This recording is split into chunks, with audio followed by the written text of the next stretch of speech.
Tonight on Newshour, Afghanistan faces yet another devastating blow. Just days after flash floods tore through communities, a powerful earthquake has struck, leaving behind a trail of destruction. Entire neighborhoods have been flattened, families displaced, and the fragile recovery of a country already on its knees now suffers further tragic setbacks. The timing could not be worse.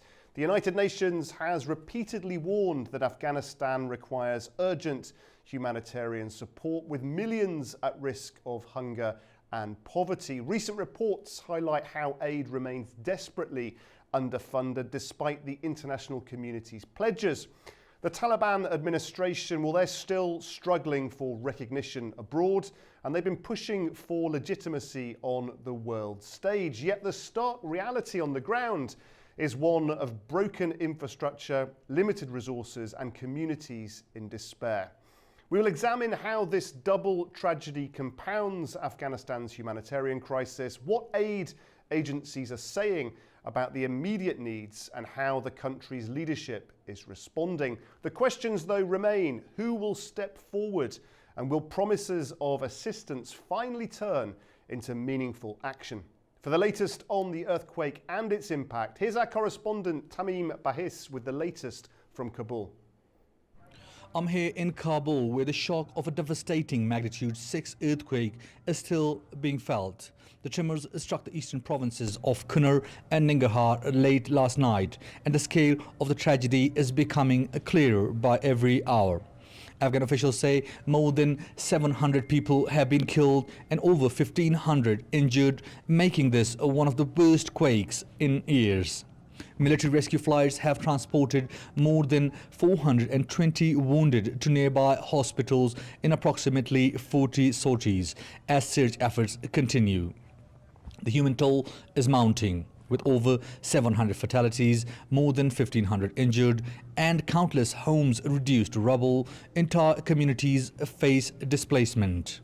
Remote villages in mountainous terrain are particularly hard hit. Emergency response teams have been mobilized nationwide, delivering food, shelter, and medical care.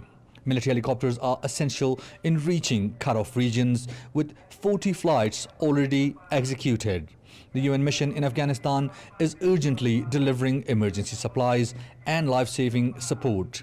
And Secretary General Antonio Guterres on X pledged that the UN will spare no effort in assisting those affected. Afghan authorities say rescue operations are fully underway. Emergency teams from across the country are deployed, aiding locals and medical staff with evacuation and first aid. So far, no neighboring countries or foreign governments have extended assistance, and imported aid has yet to arrive. Afghanistan's response capabilities remain constrained by ongoing humanitarian crisis, political isolation, and steep drops in foreign aid. Sanctions and frozen assets continue to hamper swift and large-scale international support. As the people of eastern Afghanistan reel from this tragic disaster, critical rescue and relief operations are still underway. With access to remote areas severely limited and international aid yet to arrive, the role of local responders and the UN mission has never been more vital. Okay, let's cross live now to Jalalabad in Afghanistan as Mr. Mohammed Nazir Yousafi, the operations manager at Human Relief Mission, is joining us. Mohammed, thank you very much indeed for joining us. A tragedy that we're all witnessing. From your perspective, from where you are on the ground, what obstacles are slowing down the delivery of aid to the most affected people? Hello and welcome. Thank you for giving us time in having us here in this your platform. So there are various types of challenges, but before it was Human Relief Mission that they first reached out in the area, and Alhamdulillah, we provided some survivals for these people and provided ambulance services. So as the obstacle, we can say that as the earthquake they fallen down stones from the mountains. The roads on some parts of the road are slided down. So because of that, people were unable to reach out on the area on time. And secondly, as that is a most rural area, or if you want to go, so you have to travel for hours, and then you will be able to reach out over there.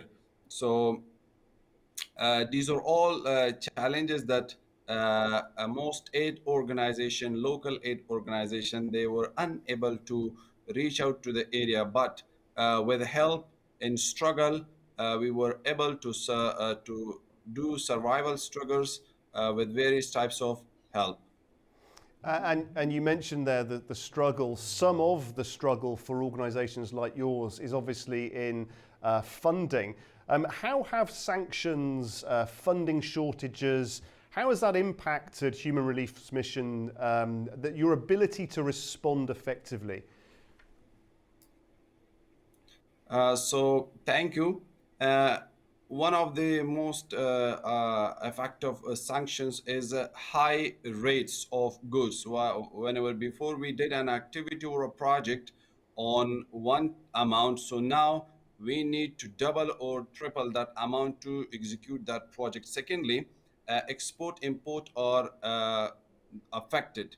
While there is effect in export in import, so definitely that cause challenge for execution of project in all these. And plus that, our some donors are struggling to do funding and to reach out here, but they are unable to do all these struggles because of these sanctions. So that make a lot of challenges here in Afghanistan, especially for human relief mission.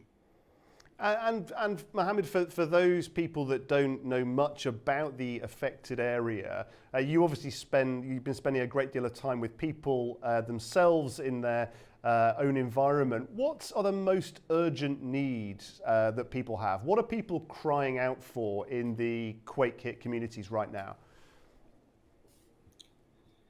So thank you very much. As we were over there, we as the routes were blocked, and we traveled for about 3 and 4 hours in mountains and down in the river area, and severe shocks of quakes were over there as well. We were in risk of death as well. We and other organization donors, while we reach out to the area, so all houses were collapsed, everything was vanished, so everything need to rebuild.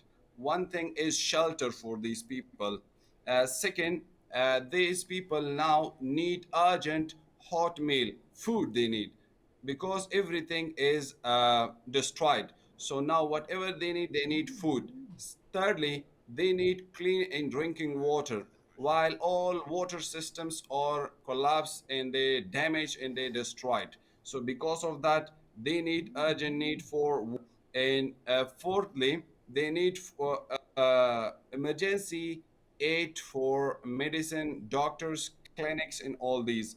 And lastly, we can say that these people need cash in as well as ambulance services. Why? Because anytime people from that place can be sick or ill. Why? They psychologically they affected with severe shocks of mount earthquake. Because of last night up to now, you can experience, and we were on the ground, and still there was shocks and earthquake on the ground there. So these were all things that these people need urgently in the area.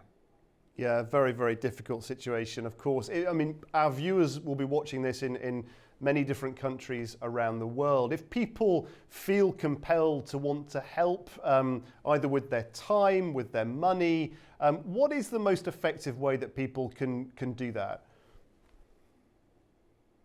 Yeah, definitely. People can help with various ways. One of them are relief mission that they are here on the ground.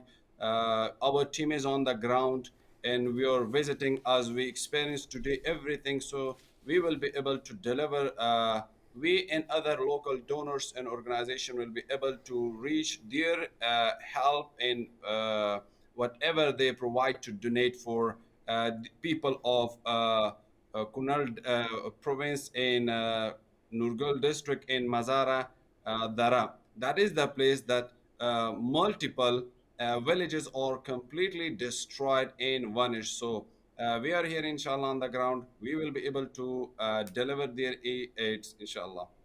And in terms of how organisations like yours work with local communities, presumably you're working closely with the government, supporting you to get access to resources that you need. Tell us about how the practicalities of that sort of partnering work.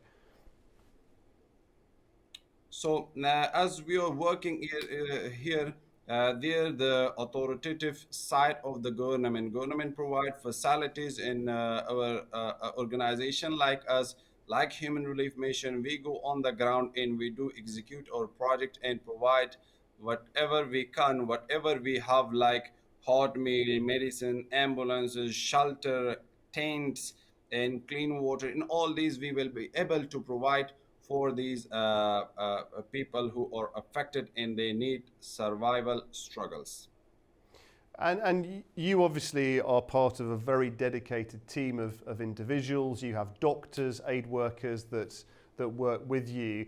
As you've alluded to, the toll on mental health is something that is often overlooked. How difficult is it for your colleagues who are seeing so much devastation to help others, but also deal with their own mental health, their own well-being as well?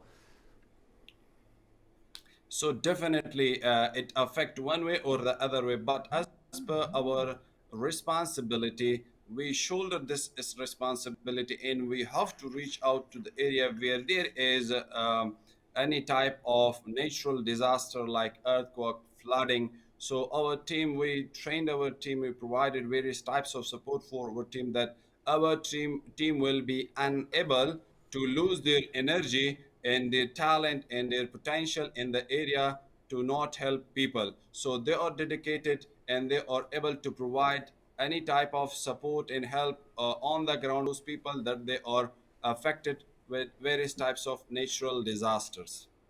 And Mohammed, Afghanistan obviously is a country with some very big, powerful, influential neighbouring countries, Pakistan, Iran, China even. How much support are those neighbouring countries providing?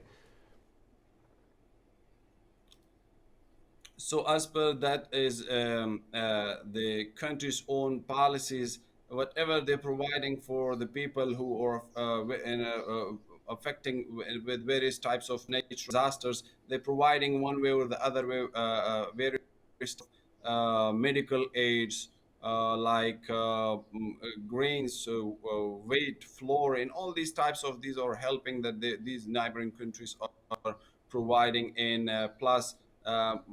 Some are providing tents or shelter and more providing cash, and all these are support that neighboring countries as a good neighborhood. They provide these types of help and support for to the government of Afghanistan or to the local agency organizations, and then they provide these help and aid and donations to the people who are affected on the real ground in area.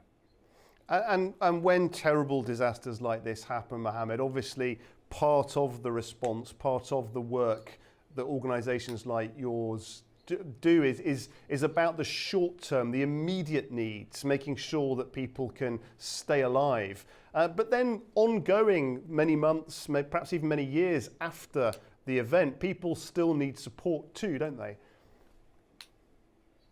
Yeah, definitely. As Afghanistan is a country that they receive various types of fact, especially from war, education, and like we can say from the industrialization, and all these are effect that people of Afghanistan receive, especially while they receive natural disasters.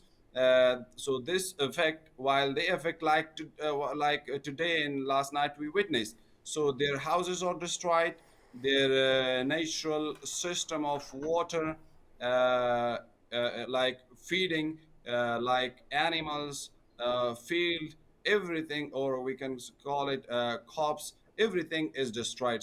So will they become again in a normal, in fluent way as their life is going before this disaster? So definitely it takes time. While because this Afghanistan in here, no one can have access for multiple multiple resources, or or another way that they are not resourceful, that they will be able to rebuild their life as a normal as before from a disaster. And of So course, because of that, sorry, continue, please continue. so because of thank you. So because of all these challenges, these families who were affected, they need sustainable help and need, that they will be able to recover their life again in a normal position. And you mentioned families there, Mohammed. Obviously, it should not be overlooked that so many of the people affected by the disaster are children. And of course, children have physical, medical needs, but they also have emotional, spiritual, family needs as well. Trying to create a safe environment for families and children in the aftermath of something so terrible must be incredibly complicated work. Yeah, so thank you. Definitely, it is providing help for such a challenge that even they, while their parents, they lose their parents. So definitely, on psychologically, or their feeling are also struck. So Alhamdulillah, we have like providing for them an access for our orphanage. We're providing for them education, we're providing for them feeding, cash, and medical help, and clothes, education, and we're providing for them high quality education in schools. So these are all helps that we are providing for such a children, that they are left behind from their parents, from their family members, or from their beloved one, as we all witness today, and as we all witnessed 2-3 years ago in Paktika. So we also suggested for these people that we will be able to provide for them an orphanage access here in Jalalabad, and then we provided for them a village over there. So that was a success case over there, that we were able to recover their houses and to provide for them new houses. So in future, we are struggling to provide such a more help and aid for these people, these children, these innocent children that even now they don't know what is going on in the world. Well, Mohammed, we thank you very much indeed for taking the time to speak to A News, particularly as you're so busy with such important work. Thank you very much. You're welcome. Thank you for giving us your precious time that we are going to share our natural situation of Afghanistan to the people of the world through your effective channel. Thank you very much. Thank you, Mohammed. Thank you. Well, just last month, A News's Andy Mioch went to Kabul, where he got a feel for how things actually are on the ground. Up next is a short glimpse of that, and after the programme, you can see the full episode.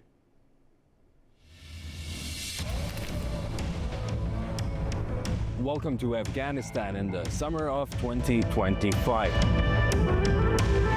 It's been 4 years since the Taliban came back to power in Afghanistan.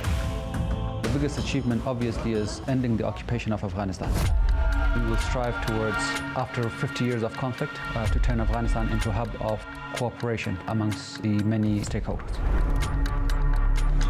When the previous Western-backed government collapsed, thousands in the country scrambled, fleeing in fear of persecution. دولت فقط همین تقاضا را داریم که کم کار زیاد کنه، جوانا در کار مشغول شوند، دیگه شوند تا اصلا مجبور نشن برن به دیگه جای مسافرت کنن یا اوج سختی ها را طی کنن. Mostly maybe the media's telling something about the Afghanistan, about the fight, but they shouldn't believe such a thing. There are projects to kickstart the economy in the works. The Turkmenistan-Afghanistan-Pakistan-India gas pipeline is one of them. We're also working diligently with our counterparts in Turkmenistan, Azerbaijan, and Turkey to realize the Lapis Lazuli route. We're here at the Port Torgundi in Afghanistan's western province of Herat. This is one of two starting points of the Lapis Lazuli corridor, the other one being in the north of the country. بنابراین هر قدر ترانزیت یا مسیر راه‌های انتقالی بیشتر شه این موثرتر برای اقتصاد کشور.